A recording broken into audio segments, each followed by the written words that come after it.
तो यहाँ हम बात करेंगे इंडोनेशिया के उस लड़के के बारे में कि जिसने कमाल का बैग बनाया, शॉपिंग बैग, जो कि प्लास्टिक के बजाय एक कसावा नामी जो है जड़ी बूटी के तने से बनाया है, जिसे हम कसाबी कहते हैं, जो कि एक झाड़ी है उसके तने से बनाया है। और कमाल कर दिया दोस्तों। मतलब ये कि इंडोनेशिया पहले ही क्राइसिस में था, ये प्लास्टिक जो बैग वगैरह इसकी वजह से जो है काफ़ी वहाँ पे पोल्यूशन वगैरह जो है वो पाई जाती थी, मगर इस लड़के ने एक ऐसी चीज़ इजाद कर दी दोस्तों कि जिनसे इंडोनेशिया का जो है ये प्रॉब्लम सॉल्व होने वाला है।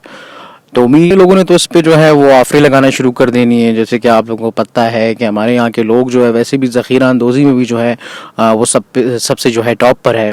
तो मैं भी हो सकता है इसके ऊपर भी कोई बिज़नेस स्कीम निकाल दें कि भाई 10,000 से ऊपर की शॉपिंग करें और आपका जो है सामान जो है आप लोगों को इस कसावा बैग में जो है दिया जाएगा। तो दोस्तों इस बैग की एक ख़ासियत है कि ये जो है पानी में जो है डिज़ोल्व हो जाता है, यानी हल हो जाता है। यही नहीं बल्कि उस पानी को जो है पिया भी जा सकता है। तो दोस्तों कमाल की एफर्ट है इस लड़के की। मैं तो कहता हूँ कि इस तरह से होना चाहिए।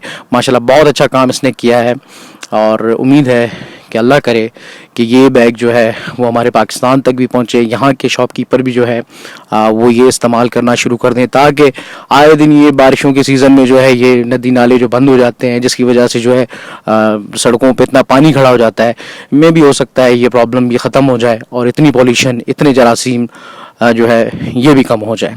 तो thank you so much for watching. अस्सलाम वालेकुम।